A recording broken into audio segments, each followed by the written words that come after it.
Assalamualaikum warahmatullahi wabarakatuh. Apa kabar pemirsa Banten TV? Senang sekali saya Lilik Hulwatunimah menjumpai Anda dalam program Ruang Publik.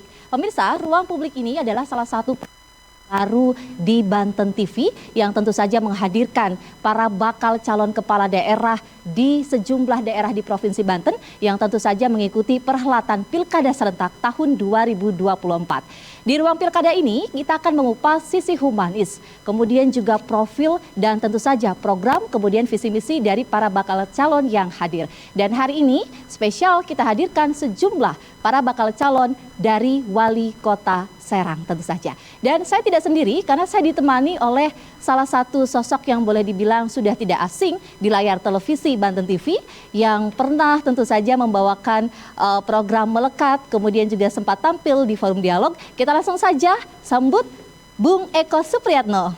Boleh tepuk tangan? Siang. Sehat Mbak Lilik. Hari ini kita berpartner. Siap. Tentu saja untuk mengupas ataupun juga mengulas profil dari sejumlah bakal calon Wali Kota Serang. Siap.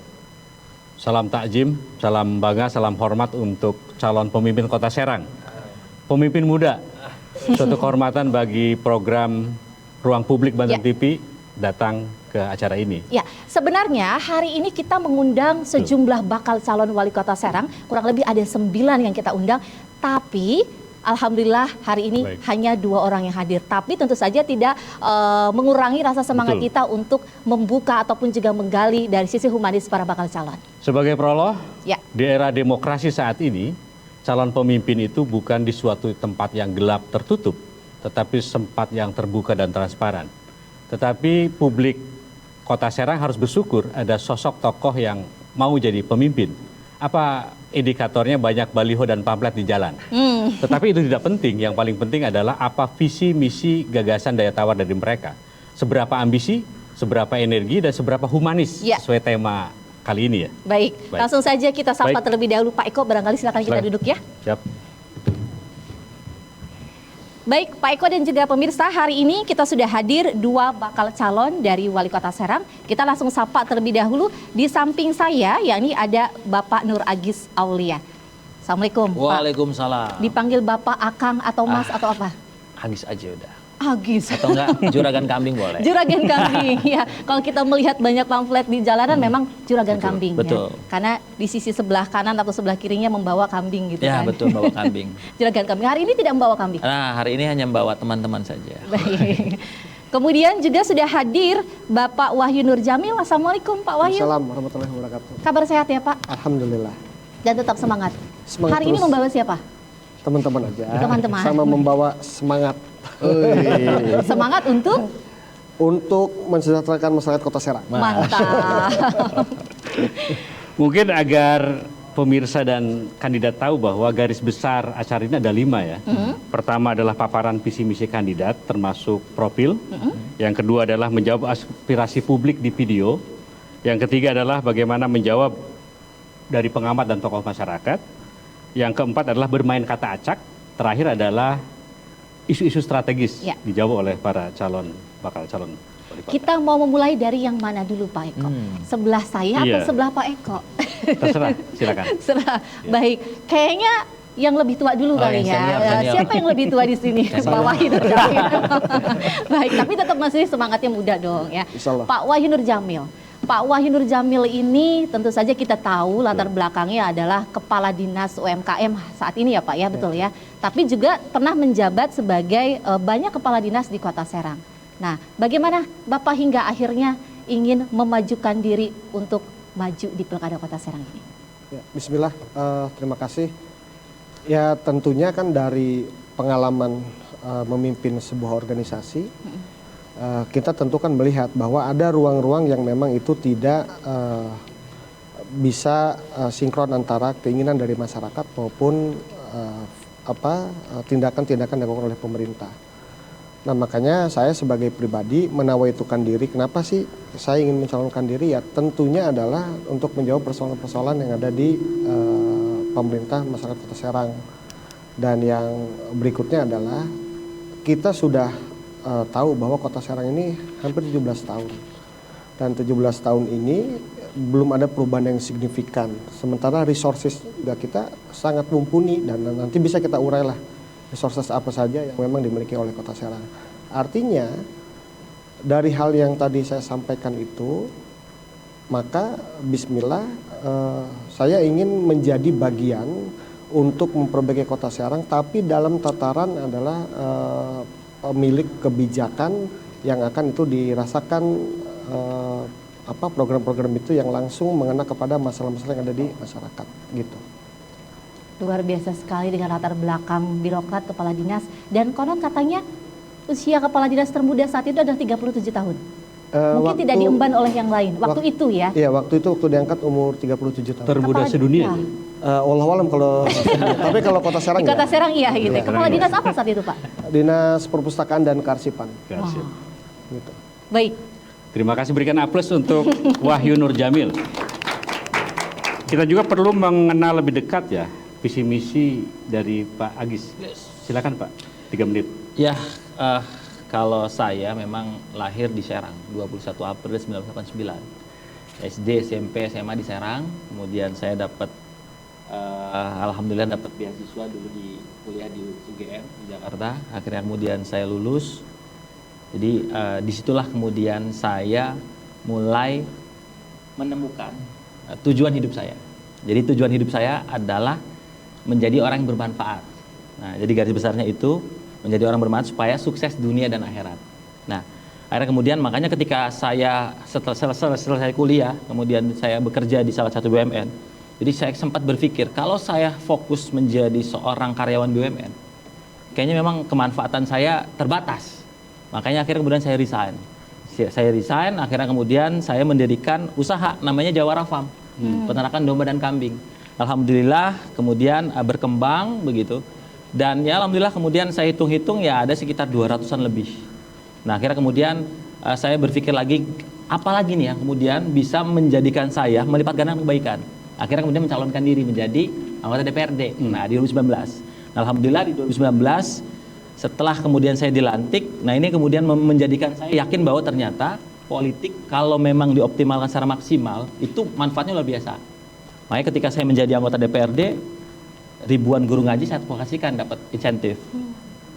Ada 10.280 pelaku UMKM mikro, pedagang-pedagang itu dapat modal, kita advokasikan.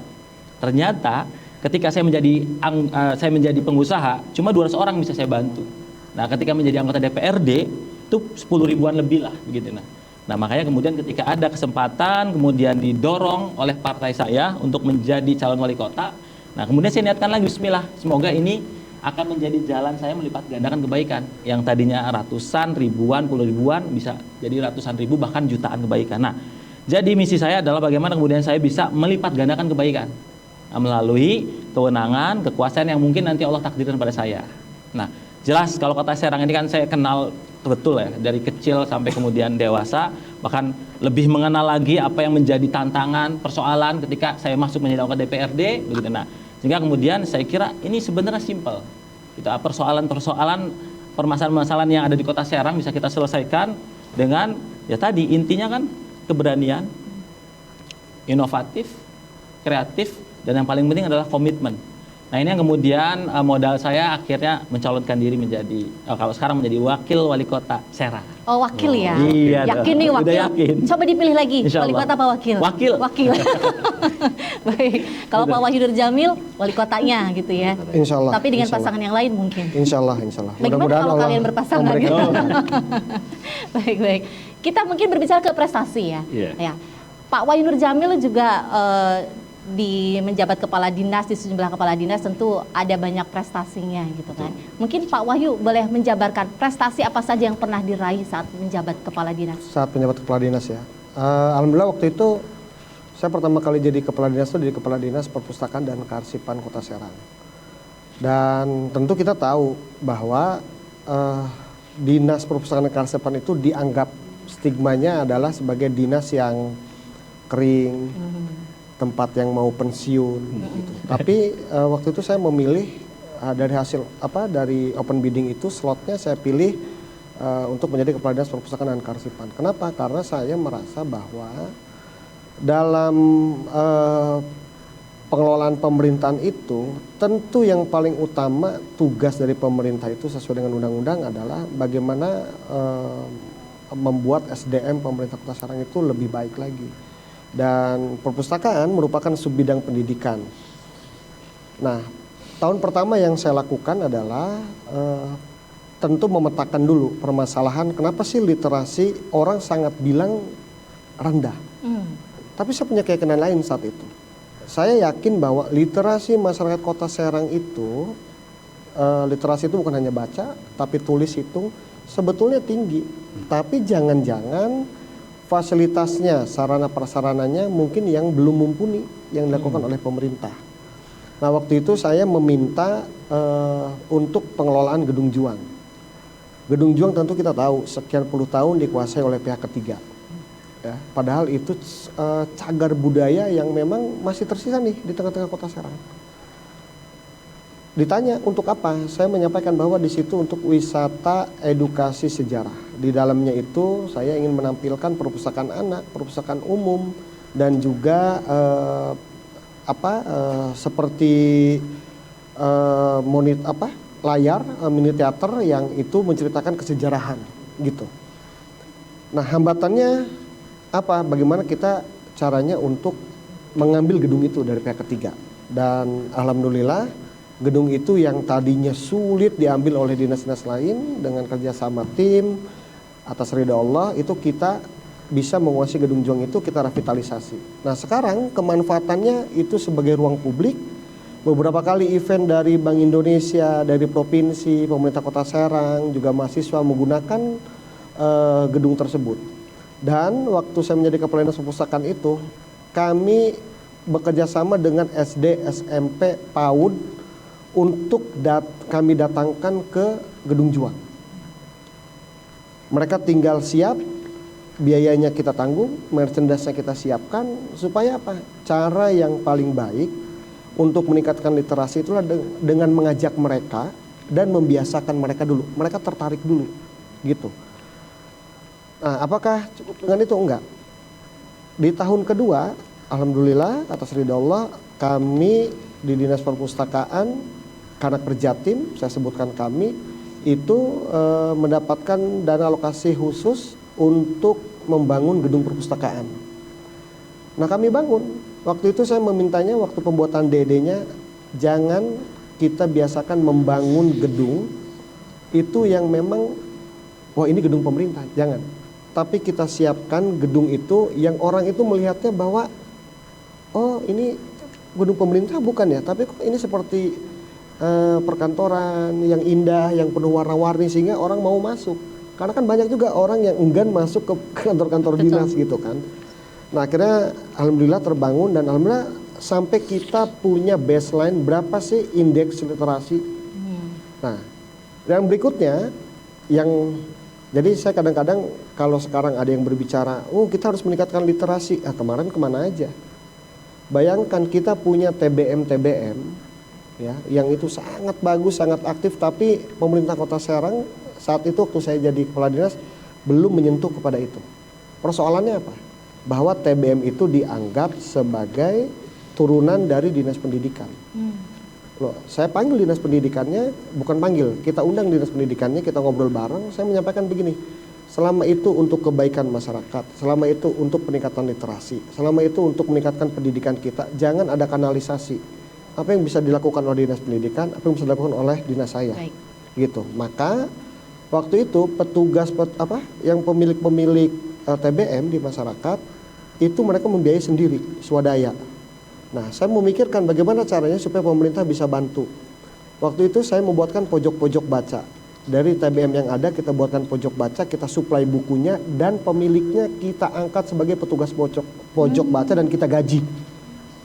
Itu konkret langsung mengena dan saya harapkan dari gaji yang diberikan oleh kita, oleh pemerintah daerah melalui Dinas Perpustakaan itu mampu membiayai pergerakan-pergerakan literasi di masyarakat.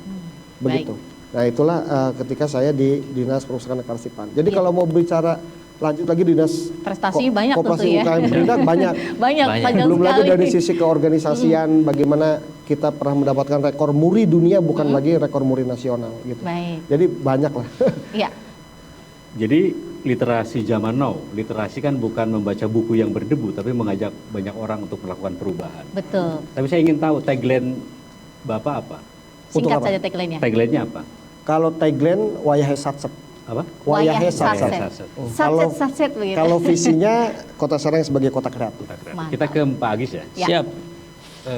Track record sepak terjang posisi apa daya tawar apa yang Kak Agis tawarkan untuk rakyat Serang yang tidak dimiliki oleh Ya. Jadi yang lain. kalau prestasi sebelum dan sesudah ya. Kalau sebelum menjadi anggota DPRD nanti bisa cek di YouTube atau di Google begitu. Jadi alhamdulillah beberapa hampir semua stasiun televisi sudah meliput begitu. Termasuk Kecuali- Banten TV. Iya, Banten betul. TV juga. Semuanya sudah, Pak. Cuman Indosiar aja karena saya nggak bisa nyanyi dangdut. Oh iya.